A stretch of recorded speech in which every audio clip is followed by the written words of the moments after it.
Hello, my name is Georg König, and today I would like to present our crowd management tool, MOBILEguide, which can be used to avoid passenger crowds for a safe and comfortable transport experience.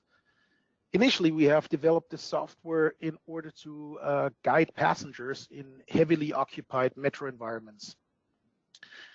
The idea evolved from a trial with MTR Hong Kong in 2014, where we have installed our automatic passenger counting system on a board of a metro train. Based on the experience that we have gathered in this trial, we have filed a patent with the title, which you can see on the right side now, Method for Directing Passengers of Public Means of Transport, which is finally being granted to us 5 years later. So last year we got the American patent and this year the European patent. So pretty much that's what I call bad timing. We have developed a crowd management tool in times of social distancing. But when we think of the near future, when our public transport systems will smoothly reopen again, MOBILEguide can also be used to avoid passenger crowds and support social distancing. So let me explain how this can be done. We have the challenge of overcrowded train sections and congestions at station platforms in these megacities.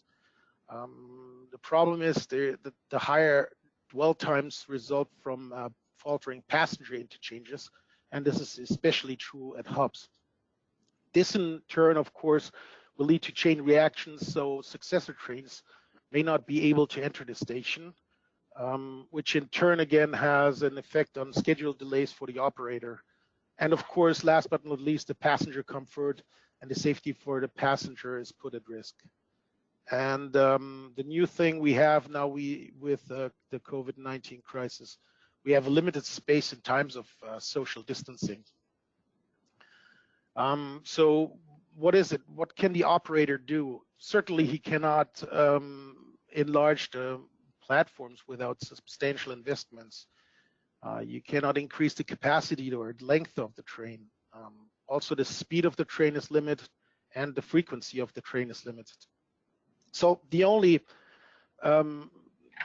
solution that you have is optimize the existing resources, and that can be done by guiding passengers to the platform area where they can find free space when they are boarding the train.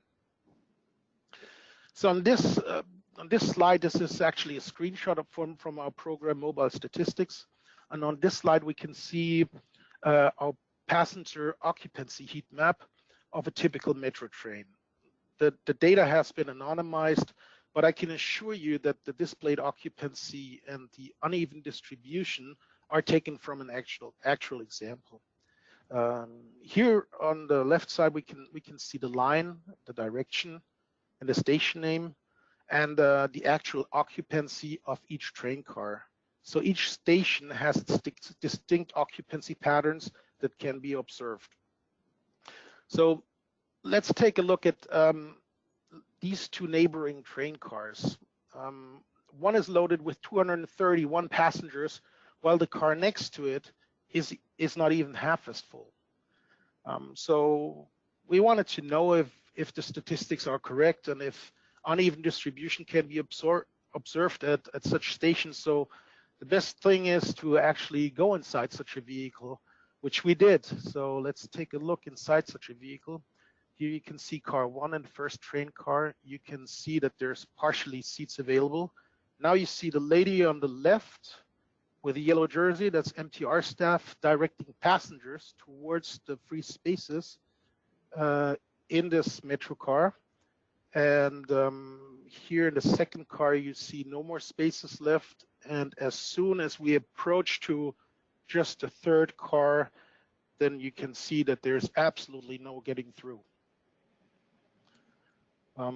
So that's the situation inside the vehicle. Let's quickly take a look inside on the platform. In this simulation, we can see that such passenger clusters at the station can lead to higher dwell times, and following trains have to wait to enter the station.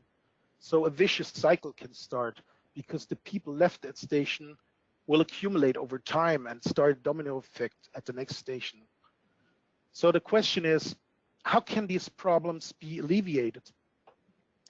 Well, first, you take an automatic passenger counting system and install it inside a metro train, which is calculating the occupancy rate of the passenger load of each section of the train. Then immediately after departure, the train transmits the occupancy information to the next station.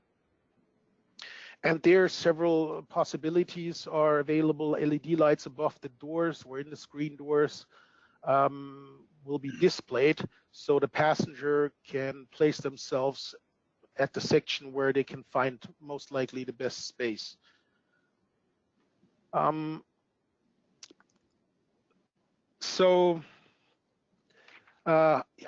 picked some examples from pilot projects in Germany and the Netherlands to show you how the occupancy rate of the entering train can be displayed. We can see here LED lights above the doors or integrated into the platform grounds. However, these systems lack an essential information, and that is the fact that they only show the actual carload of the train that is entering the station. So conventional systems do not consider the fact that an essential amount of passengers may be leaving the vehicle at a particular stop, thus creating more space for the passengers that are waiting to board the train.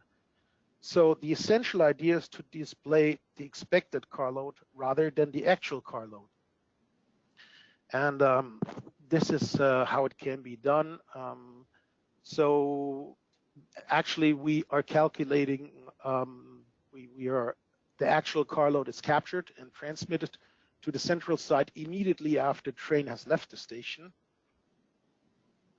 And as soon as it has left the station, our software tool MOBILEguide calculates the percentage probability of the passengers who will be alighting the vehicle at the following station. And this can be done based on historical data such as the line, the day type, the date time, or even weather. So the estimated carload is the actual carload after the train leaves the station minus the passengers that are expected to exit the next station, and that's the estimated carload, because that is relevant for the people who want to get on board the train. And as you can see, that the colors may change significantly between 1 and 2, between the actual carload and the expected carload. And this expected carload, ECL, will be transmitted to the platform screen doors, informing the passengers about the spare capacities on the train before the train arrives to the station. So, but let's see what effect such a system could have for the passengers. And in order to do so, we need to take a look at how passengers actually choose a train car. Well, first of all, there are the people that are indifferent and simply spontaneously choose a train car. On the other hand, we have people who choose a metro car intentionally, and these can generally be categorized in 3 categories. So number 1 is we have mainly commuters who want to minimize their walking distance.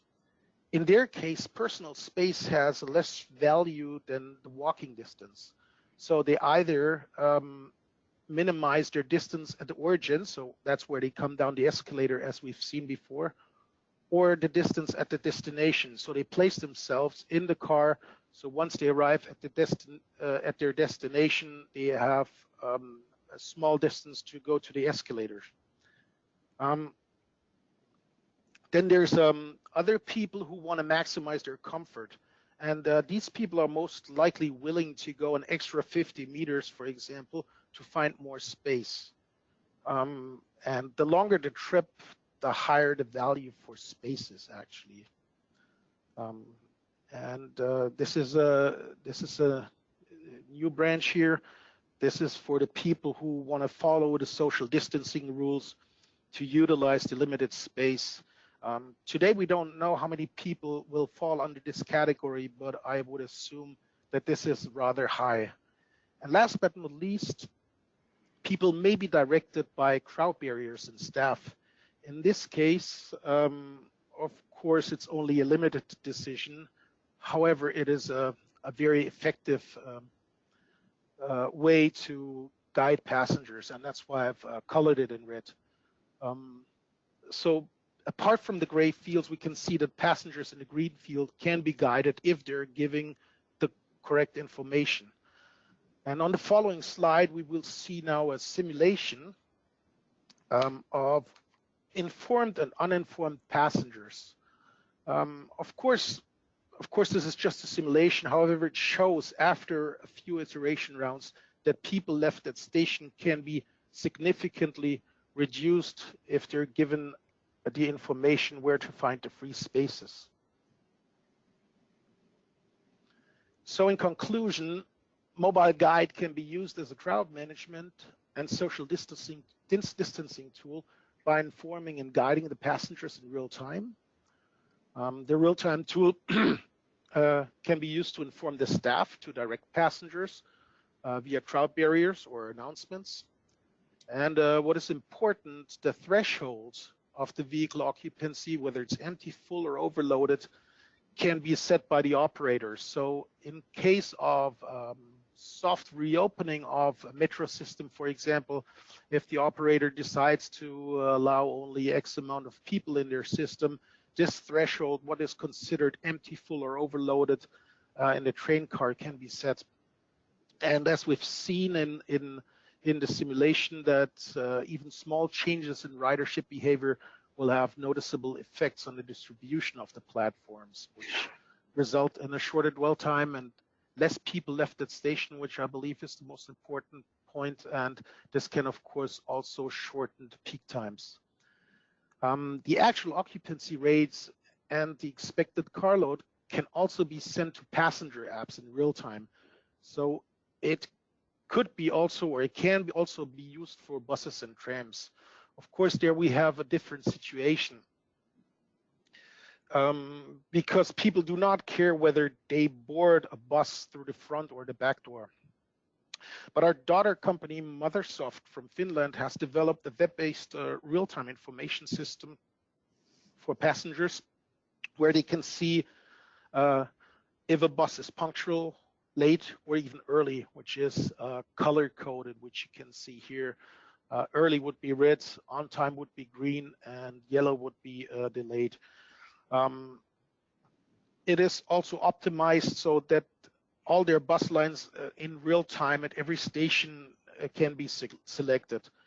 And what is now new, what we're doing right now is we have an extension to this tool that can also show the real-time passenger load in percent and the actual number, of course, to kind of regain the trust of the passengers. This, of course, requires a counting system on board the vehicle. And last but not least, we're currently working on a prognosis of the occupancy rate of a trip section or an entire trip, which will probably look much like a heat map. So if a passenger decides to go from A to B to C to D, they can get a prognosis of how full the vehicle will most likely be. So this is currently under development, and it will probably be available by the end of this summer. And now, thank you for your attention.